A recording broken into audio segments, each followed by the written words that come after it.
Chapter 9. Unforeseen Succor.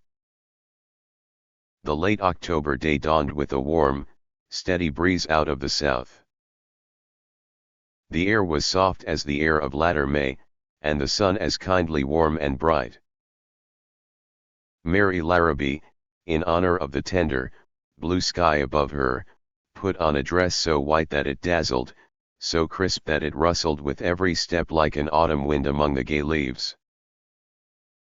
And, while she smiled at her pretty face in the mirror, she knotted at her breast a red ribbon to match the red feather that flowed along the side of her white hat. Then she went forth like some ancient warrior to battle, conscious of invincible armor. Her own neat little buggy, with her own span of bright-eyed bays dancing before it, waited in front of the house.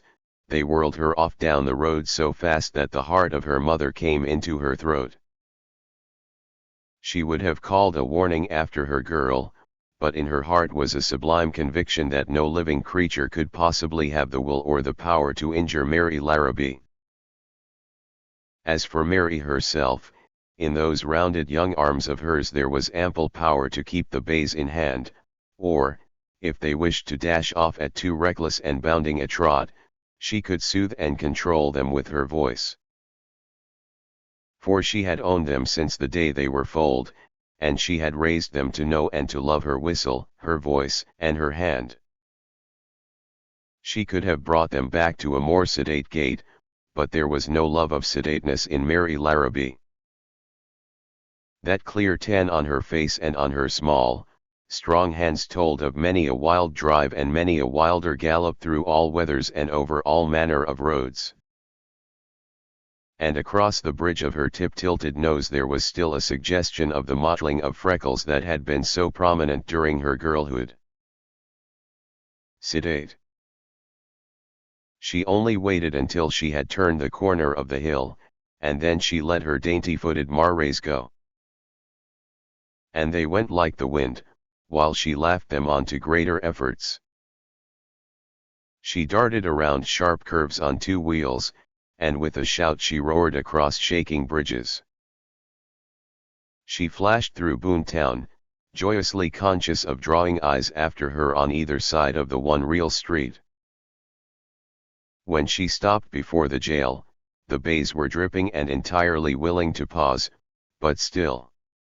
As she tied the hitching strap to the rack, they pricked their ears and tried to reach her hands with their foamy muzzles. She ran lightly up the steps of the jail and whisked through the dark hall and carried into her father's office a rustle like the wind of the honest outdoors, a brightness like the kind sunshine. Sheriff Larrabee, as usual, had his heels perched on top of his spur-scarred desk, and he turned his slow-moving eye upon her. Since she had grown up to pretty, young womanhood he had made a point of making no fuss over her, as a sort of antidote to the atmosphere of admiration through which she moved. But today she bore such a radiance about her that a very Diogenes might have dropped his lantern and his cynicism into his tub and stood forth to answer her smile. So the sheriff asked, "How come?" "Going to get married." She merely laughed at him, as he ran his eye over the whiteness of the frock. He worshipped every turn of her head, every rise and fall of her voice, all the profound kindliness of his heart poured forth around her in silence. Mary understood. "I've come to see the insides of this old jail," she declared. "I'll call Bud," said the sheriff, yawning. "He'll show you around the place." "How come?" "Want to take up my business after I quit?" "I might," she answered. "I hit 9 out of 10 with my 22, yesterday. I beat Judd, and he hasn't hardly spoken to me since." Said the sheriff. "I'll call Bud." "But I don't want you to call Bud." "All right, go around by yourself. You know what I really want." I want to see this terrible man. Jack. You do. Of course. Want to see what a real, honest-to-goodness murderer looks like, eh? Well, I guess Jack will be glad to see you and have you stand around and look him over like a wolf in a cage. That'll be a pretty fine party for Jack, right enough. She sat forward in her chair, regarding his grave face intently. Isn't he worse than a wolf, a man that's done a murder? She asked. Does he deserve to be treated kindly? How do you know he killed Benton? Why, everybody knows it. Then everybody knows more than I do.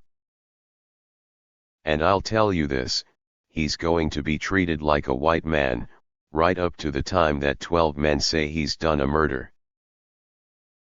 After that, while he's waiting to be hung, he's going to be treated like a white man.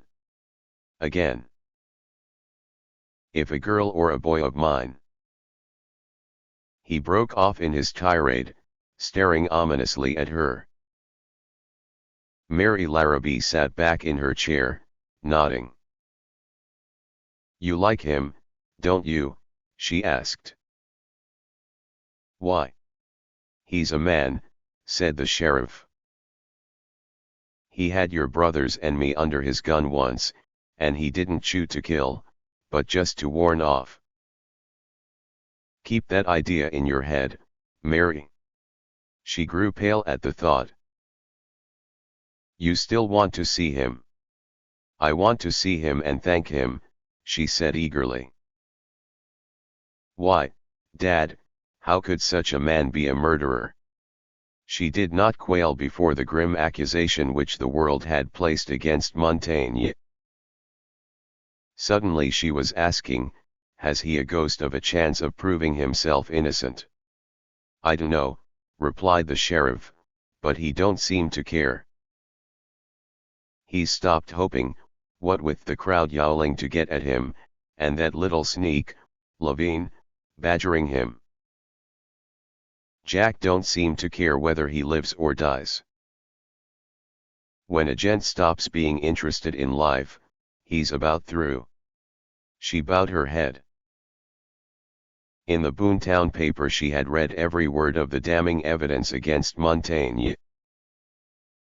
Now she ran over it, bit by bit. Truly it seemed a perfect case against the stranger, unless her father's prejudice in favor of Jack might be based on good grounds. Will you introduce me to him? She asked gently. Sure, said the sheriff. If you're going to meet him like that, I'll take you in. He led the way to the rear of the jail, to the cell of Montaigne, where the latter was rolling a cigarette with careless skill. This is my daughter, Mary, said the sheriff.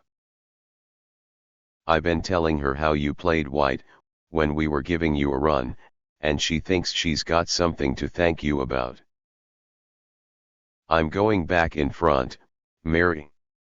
As the sheriff sauntered away, he saw Jack Montaigne rise and nod to the girl. He heard him say, no call for thanking me, matter of fact, I took the sheriff quite a bit out of his way.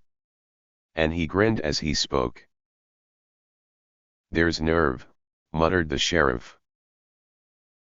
Enough for 10 ordinary men. But Mary Larrabee was unable to answer that careless speech for a moment. She stared steadily into the lean, brown face of the man, the straight-looking eyes, remembering what her father had said, he's a man. That, after all, summed it up. And, when the prisoner merely nodded to her, she suddenly stepped close to the bars and stretched her hand through them. I do want to thank you, said Mary Larrabee, and I want to say how sorry I am that you're in trouble. His carelessness disappeared.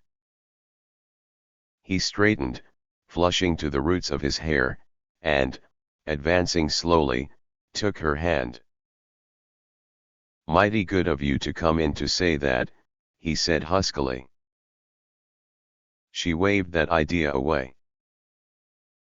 "First of all," she said, still probing him and finding nothing sneaking or elusive about his return glance, "I want to know what you're doing to protect yourself." "Nothing," he answered, "because nothing can be done. Because you have no money. That's partly it. Dad would help you, I know," said the girl, "but, as the sheriff, he can't very well do that. However, I can, and I have money. I know the lawyers in town, too. And I can get one to work for you." He shook his head. "I've always been dead set against taking charity," he replied.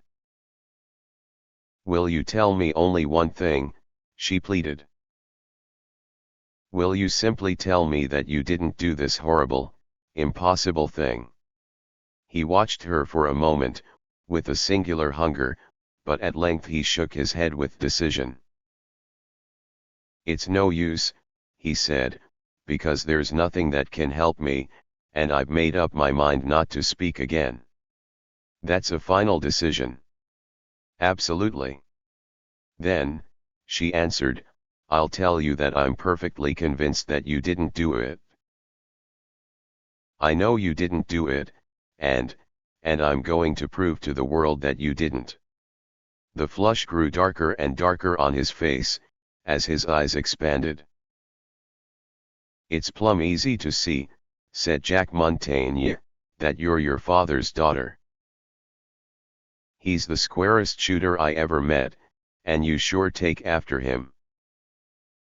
Why, if you were a man—" He paused, but she urged him on with, "Well, you'd be the sort I'd tie to, the sort I'd want to have around in a pinch.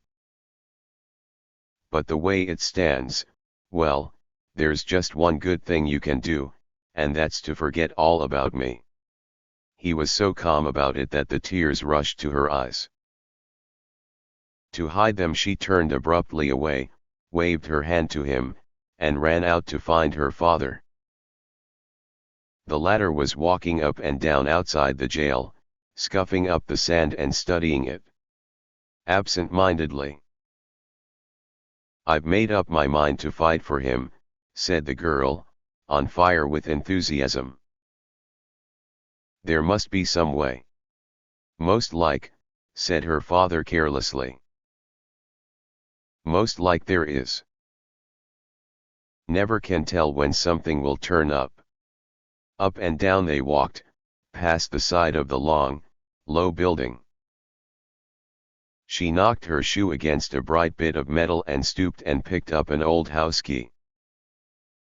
She pocketed it automatically, as some people do in such cases. "How," asked the girl, summing up the case with energy, "can 12 men with good sense look at Jack and think he could commit a crime?" Replied her father. "It's pretty rare to get 12 men together and get good sense out of 'em, and it ain't hard for that little snake, Levine, to hypnotize an average jury. No, Mary, you sure got no hope, not against Levine. He's a man-killer, but he uses the law to do his killing." She stamped in her anger. "How many other men is he going to hang?" she asked furiously. "How many other men are in the jail there, waiting until that little rat has time to come out and worry the lives out of them?" Her father smiled a little at this vigorous denunciation. "We're having dull times," he said.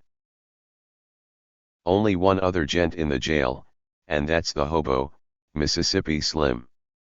At this the girl stopped short. "Where's Mississippi?" "In the jail." "I know."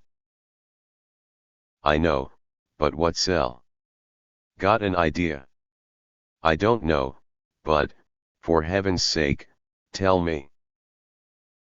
"What's his cell?" "Right yonder."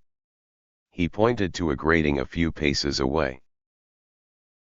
"He may be hearing us now."